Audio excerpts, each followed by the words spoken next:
কারো ডাইরেকশন নেওয়ার আমার প্রয়োজন নেই। আমি বলেছি বাবরি মসজিদের শিলান্যাস করবই করব। কারো যদি ক্ষমতা থাকে, শক্তি থাকে, রুখে নেবে। আমি আমার জীবনের বিনিময়ে হলেও বাবরি মসজিদের যে এলান করেছি 2024 সালের 12 ডিসেম্বর কলকাতায় অন ক্যামেরায়, বিভিন্ন চ্যানেলের ক্যামেরায়, সেখান থেকে আমি সরছি না। আজকে 4 তারিখ, 6 তারিখে তার শিলান্যাস হবে, ভিত্তি স্থাপন হবে এবং 3 থেকে 4 বছরের মধ্যে বাবরি মসজিদ, তার সঙ্গে ইসলামিক হসপিটাল, মেডিকেল কলেজ, তার সঙ্গে একটি মুসাফিরখানা যেটা 250 রুমের হবে, তার সঙ্গে একটা পার্ক হবে, একটা হেলিপ্যাড হবে। কারো ক্ষমতা থাকলে রুখে নেবে। আমি হুমায়ুন কবির আমার জীবনের বিনিময়ে হলেও এই চ্যালেঞ্জ আমি অ্যাকসেপ্ট করেছি। আমি করে দেখাবো, মুর্শিদাবাদের মানুষকে করে দেখাবো, বাংলার মুসলমান ভাইদের করে দেখাবো, বাংলার ইমানদার মুসলমান ভাইদের করে দেখাবো, মুনাফিকদের করব। যারা অমুসলিম আছেন, হিন্দু ভাইরা আছেন, তাদের সঙ্গে আমার কোনো বিরোধ নেই, কোনো প্রতিযোগিতা নেই। আপনারা রাম মন্দির করেছেন, আপনাদের জগন্নাথ মন্দির হয়েছে, আবার নিউ টাউনে আপনারা মুখ্যমন্ত্রীর কাছ থেকে জায়গা পেয়েছেন, সেখানে মন্দির করুন। শিলিগুড়িতে জায়গা হচ্ছে, ওখানে সাগর মেলায় যাওয়ার জন্য 1700 কোটি টাকা মুখ্যমন্ত্রী সরকারি টাকা অনুমোদন করেছে, টেন্ডার হয়েছে, হোক। আমি মুসলমানদের টাকায় আমার ট্রাস্টের মাধ্যমে এই যেগুলি ঘোষণা করলাম, ইসলামিক হসপিটাল, মেডিকেল কলেজ, মুসাফিরখানা, একটা পার্ক, একটা হেলিপ্যাড, কে কি অভিযোগ করছে তাতে আমার কিছু যায় আসে না। তাদের কোনো অভিযোগের কোনো জবাব দেওয়ার আমার প্রয়োজন নেই। যে ববি হাকিম এত নিয়ম নীতি শোনাচ্ছে, সে কেন বলেছিল যে মুসলিম হয়ে যারা জন্মায়নি তারা সব অভাগা? কেন বলেছিল? সেটা কি সাম্প্রদায়িক কথা ছিল না ধর্মনিরপেক্ষ কথা ছিল?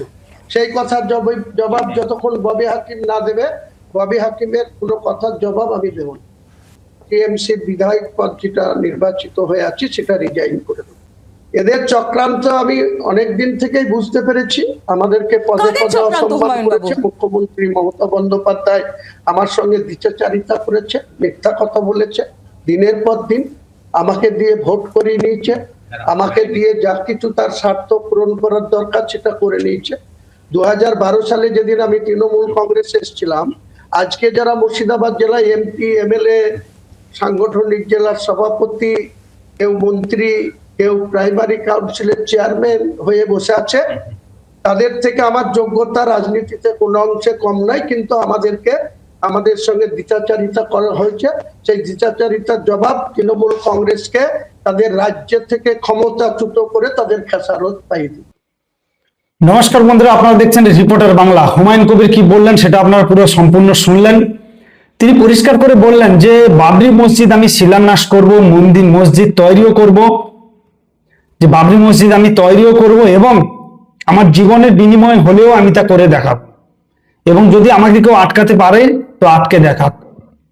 মানে মোদ্দা কথা হচ্ছে, মুখ্যমন্ত্রী মমতা বন্দ্যোপাধ্যায়কে তিনি পুরো হুঁশিয়ারি দিলেন এবং একটা পরিষ্কার বার্তা দিয়ে রাখলেন যে হিন্দু ভাইদের সাথে আমার কোনো বিভেদ নেই, আমি যা কিছু করছি মুসলিম ভাইদের জন্য। মানে এরকম, তিনি যেহেতু মুসলিম ধর্মাবলম্বী মানুষ, তো তিনি যেহেতু বাবরি মসজিদ করবেন, তো সেই ক্ষেত্রে প্রত্যেকেরই একটা কোথাও গিয়ে একটাই বাক্য হচ্ছে যে আপনি বাবরি মসজিদ কেন করতে চাইছেন? আপনি করতে চাইলে আপনি এমনি নর্মালি কোনো মসজিদ করুন, বাবরি মসজিদ কেন করতে চাইছেন? এবং এটা নিয়ে যখন তৃণমূলের দল থেকে সাসপেন্ড করা হয়, ফিরহাদ হাকিম তিনি সাংবাদিক বৈঠক করে সাসপেন্ড করেন হুমায়ুন কবিরকে। যে ফিরহাদ হাকিম এর আগে বলেছিল যে যারা মুসলিম ধর্ম নিয়ে জন্মায়নি তারা হচ্ছে অভাগা। মানে চিন্তা করতে পারছেন, সেখানে তিনি হিন্দুদেরকে একটা খারাপ কথা বলেছেন।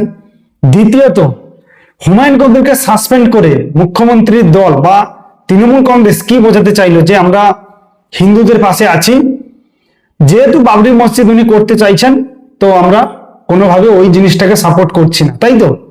কোথাও গিয়ে যদি আপনারা কোথাও মনে করে থাকেন যে মুখ্যমন্ত্রী যে কাজটা করেছে সেটা খুব ভালো করেছে এবং হিন্দুদেরকে অনেক উপকার করেছে, আমি আপনাদের জানিয়ে রাখি এটা শুধুমাত্র ভোটের আগে হচ্ছে নাটক, এর কোনো ভিত্তি নেই।